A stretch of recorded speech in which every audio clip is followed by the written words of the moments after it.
Height 2 meters, intelligence 145, in the year 1955, he raped and killed hundreds of teenage girls. Just hearing his name would send shivers down one's spine. He committed almost every crime related to women, torturing, mutilating, and committing hundreds of unimaginable acts just to satisfy his twisted desires. Despite being caught twice on the spot, he was ultimately released due to lack of evidence. He is none other than the infamous and audacious serial killer Ted Bundy. This episode is exclusively sponsored by your likes. Follow along with Brother Lang to investigate. Everyone is a suspect.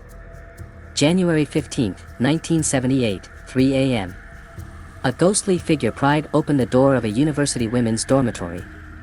As Casey slept, she was awakened by the sound, only to be struck hard with a crowbar before she could react.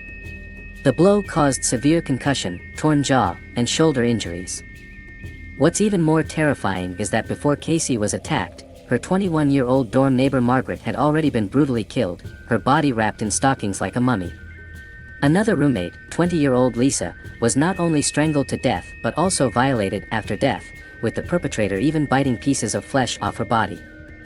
With severe head injuries, broken jaw, and several teeth knocked out, Casey lay awaiting death when a bright light shone through the window.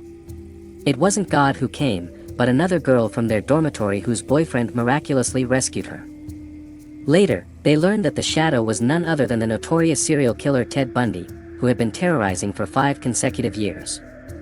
Ted Bundy was born on November 24, 1946, in a small clinic in Vermont, USA. His mother, unmarried and with devout beliefs, abandoned him in an orphanage due to the shame of an illegitimate child. However, his grandparents eventually took him back, raising him as their own. Bundy had a happy childhood, excelling in school and becoming the apple of many parents' eyes. In 1965, he entered the University of Puget Sound to study Chinese. There, he met wealthy girl Stephanie, whom he pursued to maintain her lifestyle, resorting to theft. However, Stephanie eventually left him, leading Bundy to vow to excel. He became a top law student, advisor to wealthy individuals, and respected politician. Despite his success, Bundy's obsession with control and domination, fueled by rejection, led him down a dark path.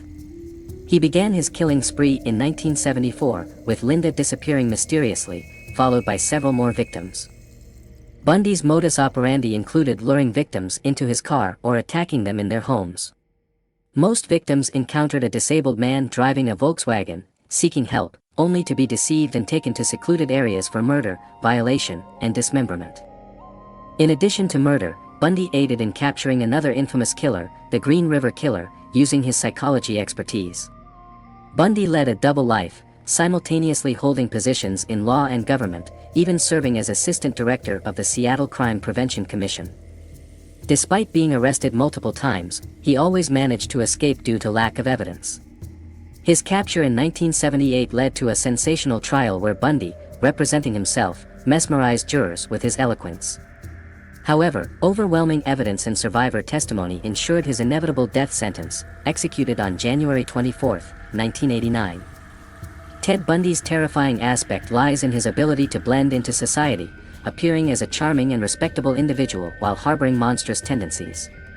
He could be your colleague, neighbor, or trusted friend by day but transform into a demon by night, preying on the innocent with brutality. Seeing this, it's time to tag the most trusted person around you and see if they too harbor a hidden side. Let's meet in the next sleepless midnight. Turn off your phones and sleep.